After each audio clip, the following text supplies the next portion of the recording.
Hi kids, it's Mrs. Fravel again. How are you? Good, good. I'm glad to hear it. I'm okay. Hey, I hope you enjoyed last week's assignments and learning about the water cycle and the carbon cycle and some climate change. Again, if you have any issues or questions with those, please let me know. Your assignments for those are all due last night, Sunday night, the 10th. So make sure you got those done and got those all submitted. This week, we're going to move on and talk about one more concept in ecology before we wrap this up for the year. Stuff, you guys. One more week of new stuff. We're going to talk today about carrying capacity. Carrying capacity is a pretty important topic in ecology right now, and so we're going to take a look at that and have you guys investigate what it means and what it potentially in the future looks like for the human race. First of all, make sure that you have, before you finish this or do this, you need to go onto Canvas and do the discussion question that is marked task 1, and tell me what you think carrying capacity means according to the pictures on that discussion. So if you did not do that, please pause this and go do that. I'll wait. I'll be here. Go ahead. Okay, you're back? Okay, great.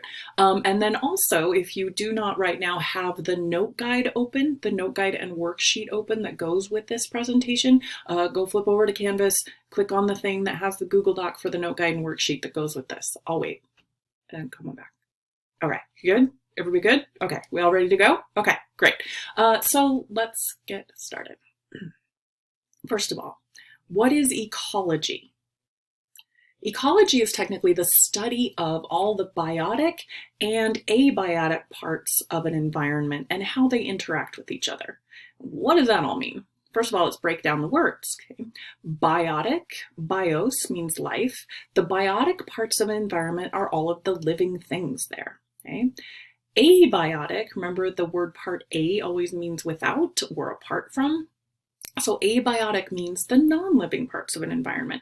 That's everything from the dirt, the rocks, which was what we call the geology of an area. It can mean the climate of an area, the temperature, all of those things that make up the non-living parts. Okay? And what do we mean by an environment? That's pretty subjective. It depends on what the ecologist is studying and looking at. It can be as big as the Pacific Ocean can be an ecosystem, okay, or an environment. It could be a pond next to the school. That could be an ecosystem or an environment we're looking at. It could be the slope of the mountains behind your house. Okay? It just depends on what an ecologist is really looking at studying in any given area in the natural world. Okay. All right, here's some other terms. What is a population? A population is all of the individuals of the same species living together and interbreeding in one environment, whatever the definition of that is for any particular study. Okay. Those populations live together in communities. That's all of the different organisms of different species that live in a defined area and interact. Okay?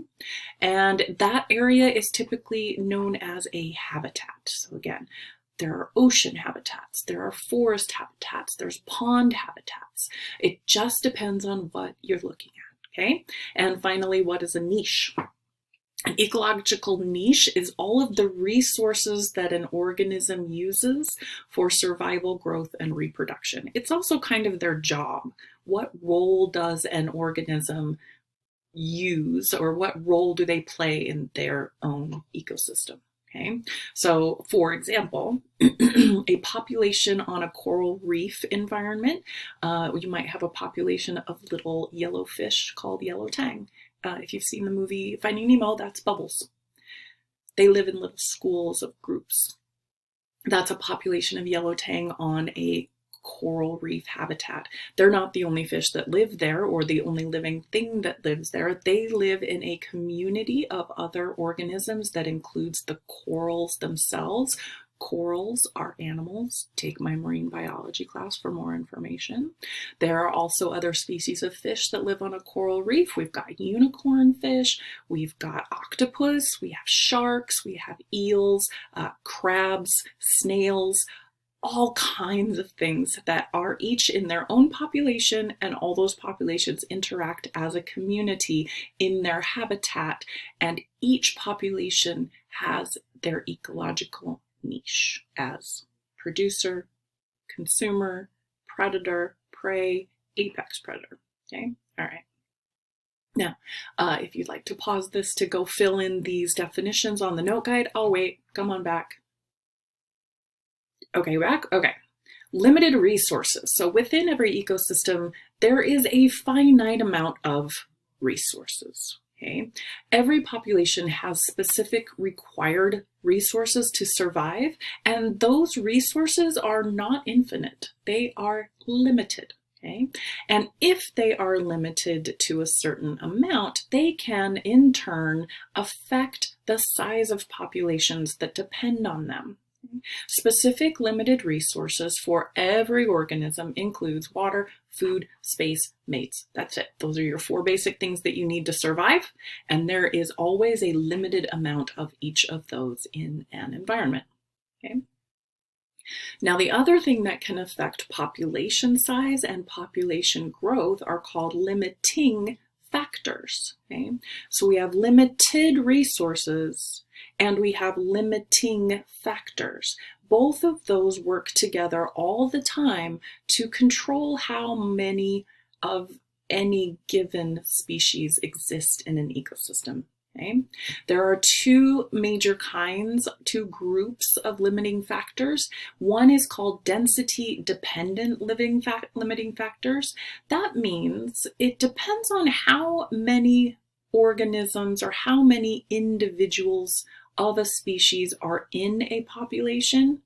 These factors will control the size of it. So competition is a big one. If you live in a population of 5 individuals, there isn't very much competition. That population of 5 should be pretty stable. But if you live in a population of 300 in the same area as that 5, if you cram yourselves all together and those 300 are now all competing for the same amount of food and the same amount of space, that competition is going to affect how many can reproduce and how the population can grow. Okay, got that? All right, what also other density dependent factors, limiting factors are predation, what's eating you, parasitism and disease, because those get transmitted between individuals. So if you have a lot of individuals in a population sharing disease, not social distancing, that will limit your population because someone's got to die. Okay? And also overcrowding. If there are too many individuals, they'll just die. Okay? They won't be able to access the limited resources that they need. That's a limiting factor. Okay? Those all depend on how many are in your population, in the population. Now then, things that will limit a population size and a population growth, and it doesn't matter how many individuals are in the population, are abiotic factors like the weather and the climate, the temperature. How that changes can also affect a population. Okay? The other density independent limiting factor, what will kill you, essentially these are things that can kill you no matter how many are in the population. Okay? The other one is natural disasters. If a hurricane comes through, it doesn't matter how many snails are in a pond. If a hurricane comes through and blows their pond all to heck, they're all going to die, right? So those are density independent factors. All right. Every ecosystem and every environment has its limits of how many individuals can live and exist there, and how many of its limited resources can be depleted at any one time. This is called carrying capacity. So you had some questions at the top of your note guide and worksheet and on the discussion question to look at and decide what you think carrying capacity was, right? So this is what carrying capacity is. It is the maximum number of individuals in a population that any habitat can support. Okay? There is a number for every population. in every habitat and every ecosystem. That is the maximum number of individuals that can live there. And that depends on the amount of limited resources that are available, okay? The amount of food, water, mates, and space. It depends on the size of the population. If it's small, so if we look at this graph, if the population is small, it's going to grow pretty quickly because there is enough limited resources in this part of this slope to support this many. So it depends on how many are there, the size of the population, okay? And it also depends on the amount of resources that every and each individual is consuming. Okay? As a population gets larger, as we approach this part of the slope right here, okay, what happens there is all of these individuals in this population are using those limited resources. They're all eating, they're all mating, they're all finding a place to sleep, and they're all drinking water. Okay? Now those resources, they're limited, right? There's only so much to go around. And those individuals are competing for those limited resources. And what happens is those limited resources reach the limit.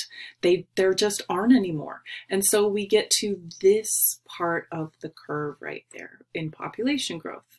Once this many exist, they start using all of the resources, all of the food, and then they start dying because there's not enough limited resources to go around. Okay? And then the limited resources down here on this part of the slope start to recover. The food starts to grow again because it's not all being eaten. There's more water available because it's not all being drunk. There's more space, blah, blah, blah. So the population increases again until it hits that same top number and all the resources are depleted. So the population starts going down because things are dying and not finding enough food. And then it continues in this way indefinitely until there is a major density independent natural disaster. Okay.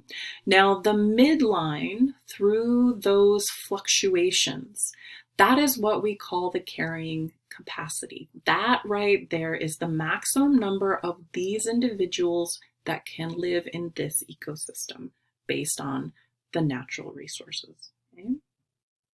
Okay. That's all. Any questions?